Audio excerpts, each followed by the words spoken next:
ලෝකයේ බලශක්ති අවශ්‍යතාවෙන් 30% තීරණය කරන පටු මුහුදු තීරයක් ගැන ඔබ දන්නවද? ඒ තමයි හෝමුස් සමුද්‍ර සන්ධිය. පර්සියන් ගල්ෆ් කලාපයේ තිබෙන මේ කුඩා දොරටුව හැඳින්වෙන්නේ ලෝකයේ බලශක්ති හෘද ස්පන්දනීය විදිහට. නමුත් මේ නිල්වන් දිය යට ඕනෑම මොහොතකදී ලෝක වෙළඳපොළ අඩාල කරන්න පුළුවන් මාරාන්තික රහසක් හැංගිලා තියෙනවා. ඒ තමයි ඉරානය සතු භයානක සීමයින් සෙවත් මුහුදු බෝම්බ. අද අපි කතා කරන්නේ ඇමරිකාව පවා පියවන ඉරානයේ මේ අසමමිතික යුදෝපාය පිළිබඳව.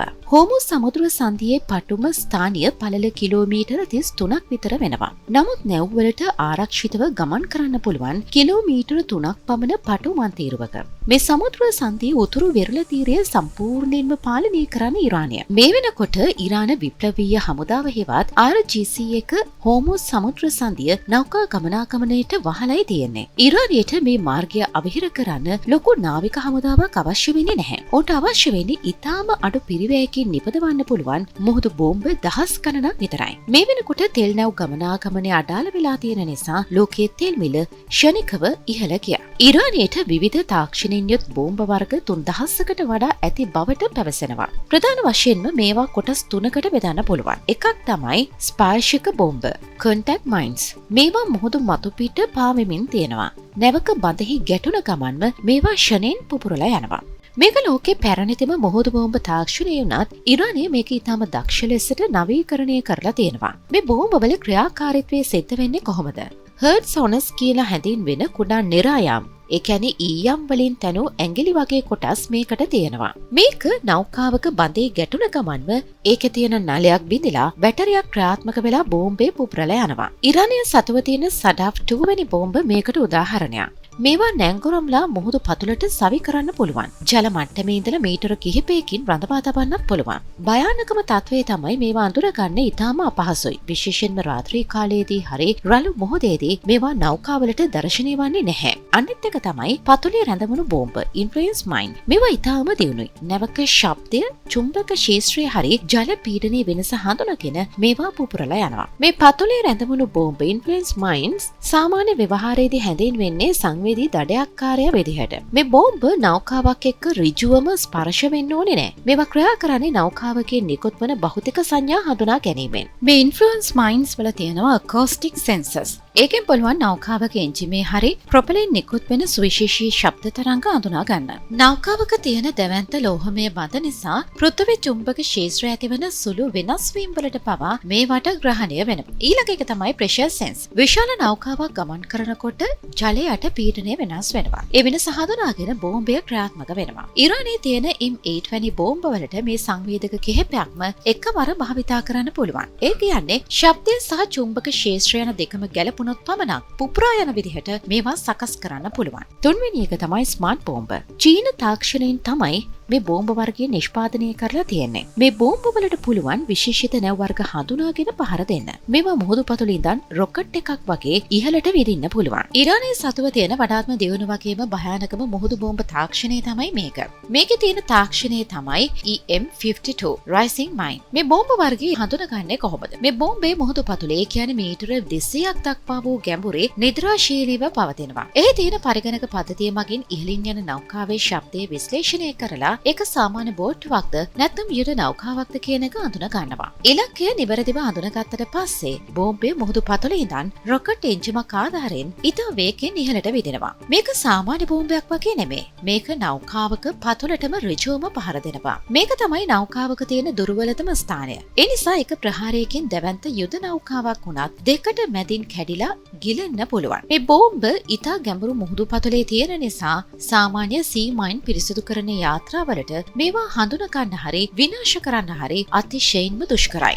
EM52 බෝම්බයක මිල $10,000 ගණන්. නමුත් ඒකෙන් විනාශ කරන්න පුළුවන් ඇමරිකානු නෞකාවක වටිනාකම $2 බිලියන 2කට වැඩි. පටු වගේම නොගැඹුරු මුහුදු කලාපයක මේ අවි භාවිතා කිරීම ඉතාම සාර්ථක යුදෝපායක් බවයි යුද විශ්ලේෂකයන් පවසන්නේ. මොහොතේ බෝම්බ තියෙන බවට සැකයක් මතුවන ගමන්ම රක්ෂණ ගාස්තු ඉහළ යනවා. නෞකා එම මාර්ගය මගහැරීමට පටන් ගන්නවා. මේ නිසා යුද්ධයකින් තොරව ආර්ථිකය දනකස්සවන්න පුළුවන්. ඉරානය කොයි වෙලේකවත් ඇමරිකානු නාවික හමුදාව එක්ක ඍජු මුහුණට මුහුණ යුද්ධයකට යන්නේ නැහැ. ඒ වෙනුවට ඔවුන් භාවිතා කරන්නේ අසමවිතක යුදෝපායන්. ඇමරිකානු ඩොලර් බිලියන ගණනක් වටින ගුවන් යානා වාහක නෞකාවක්. ඒ කියන්නේ ආක්‍රාෆ්ට් කැරියර් එකක් විනාශ කරන්න ඩොලර් 15000ක් වගේ සුළු මුදලකට නිපදවන බෝම්බයකට පුළුවන්. ඉරාන විප්ලවීය ආරක්ෂක බලකායට තියෙන වේගවත් කුඩා යාත්‍රා දහස් ගණනකට ඉතා කෙටි කාලයකදී මුළු සමුද්‍ර සන්ධිය පුරාම බෝම්බ අතුර අවසන් කරන්න පුළුවන්.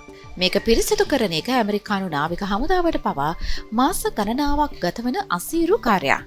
1988 වසරේදී ඉරාන ඉරාක යුද්ධයේදී ඉරාන බෝම්බයකට අසු වෙලා USS සැමුවෙල් බී රොබර්ට් කියන ඇමරිකානු නෞකාවට දරුණු හානිය සිද්ධ වුණා.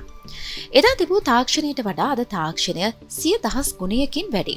බටහිර රටවල් ඉරානයට සම්බාධක පැනවූ හැම අවස්ථාවකදීම ඉරානයේ අනතුරු ඇඟවුයේ හෝමුස් සමුද්‍ර සන්ධිය වසා දමන බවට. ඒ සඳහා ඔවුන් සතු ප්‍රබලතමාවිය තමයි මේ මුහුදු බෝම්බ. මුහුදු බෝම්බයක් අටවන්න ගතවන්නේ ඉතාම සුළු වෙලාවක්. ඒත් ඒක ඉවත් කරන්න මාස ගණනාවක් ගත වෙන්න පුළුවන්. හෝමුස් සමුද්‍ර සන්ධිය වගේ තීරණාත්මක තැනක ඉරානයේ අතුරලා තියෙන මේ බෝම්බ වලින් ලෝක බලවතුන් මේ මාරාන්තික උගුලෙන් ගැලවෙන්නේ කොහොමද? දැන් අපි කතා කරන්නේ මයින් ස්වීපින් කියන මුහුදු බෝම්බ නිෂ්ක්‍රිය කිරීමේ අතිශයින් භයානක තාක්ෂණය ගැන. බෝම්බයක් ඉවත් කරන්න කලින් ඒක තියෙන තැන හොයා ගන්න ඕනේ. මේකට විශේෂ මයින් හන්ටර් නෞකා භාවිතා කරනවා. මේ නැව් සාමාන්‍ය නැව් වගේ ලෝහ වලින් හදන්නේ නැහැ. මොකද චුම්බක බෝම්බ, ඒ කියන්නේ මැග්නටික් මයින්ස් වලට අහු වෙන්න පුළුවන් හින්දා මේවා හදන්නේ වීදුරු තන්තු හරි ලේ වලින්. මේකෙදි ඉහළ තාක්ෂණික සෝනා පද්ධති මගින් මුහුදු පතුලේ තියෙන සැකකටයුතු වස්තු පරීක්ෂා කරනවා. වර්තමානයේදී මේකට බහුලවම භාවිතා කරන්නේ මිනිසුන් රහිත කුඩා සබ්මැරින්. බෝම්බ හඳුනාගත්තට පස්සේ ඒවා ඉවත් කරන්න ක්‍රම දෙකක් තියෙනවා. එකක් තමයි යාන්ත්‍රික ක්‍රමය. පාවෙන බෝම්බවල කේබල් කපන්න විශේෂිත කතුරු සහිත කේබල් නැවක් පිටුපසින් ඇදගෙන යනවා. එතකොට බෝම්බේ මතු පිටට පාවෙනවා. නාවිකයන් දුර ඉඳලා වෙඩි තියලා ඒක පුපුරවා හරිනවා. දෙක තමයි බලපෑම් ක්‍රමය. මේකෙදි නැවක් යනවා වගේ ශබ්දයක් හරි චුම්බක ශේෂ්ත්‍රයක් කෘත්‍රිමව නිපදවන උපකරණ ජලයට දානවා. එතකොට බෝම්බේ රවට්ටලා ඒක නියමිත ඉලක්කයට කලින් පුපුරා යන්න සලස්වනවා. මේ වගේ මාරාන්තික ස්මාර්ට් බෝම්බ පරාජය කරන්න ලේසිද? නෑ. ඉරානයේ සතුව තියෙන EM52 වගේ ස්මාර්ට් බෝම්බ රවට්ටන්න ලේසි නෑ. ඒ සඳහා භාවිතා කරන්නේ මයින් ඩිස්පෝසල් වෙහිකල්ස් කියන කුඩා රොබෝවරු. ඔවුන් බෝම්බය අසලටම ගිහිල්ලා ඒකට කුඩා පුපුරණ ද්‍රව්‍යයක් හයි කරනවා. ඊට පස්සේ ආරක්ෂිත දුරක ඉඳලා ඒ රොබෝවරයයි බෝම්බයයි පුපුරවා හරිනවා. හෝමුස් සමුද්‍ර සන්ධිය වගේ මඩ සහිත ජලය අපැහැදිලි තැනක මේ වැඩේ කරන දක්ෂ මයින් ඩයිවර්ස් හෙවත් විශේෂ පුහුණුවලත් කිමිදුම් කරුවන්ට පවා සිද්ධ වෙනවා. ඒක ලෝකයේ තියෙන භයානකම රැකියාවක්. මුහුදු බෝම්බ ඉවත් කරනවා කියන්නේ හරියට සෙමෙන් කරන චෙස් ක්‍රීඩාවක් වගේ. එක වැරදීමකින් මුළු නැවක්ම විනාශ වෙන්න පුළුවන්.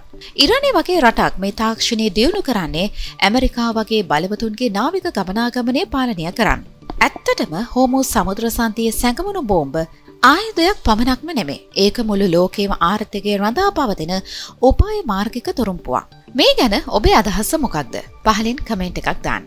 මේ වගේ තවත් ජාත්‍යන්තර දේශපාලනික වගේම මිලිටරි තොරතුරු දැනගන්න අපේ channel එක subscribe කරන්න. bell icon එකත් click කරන්න අමතක කරන්න එපා.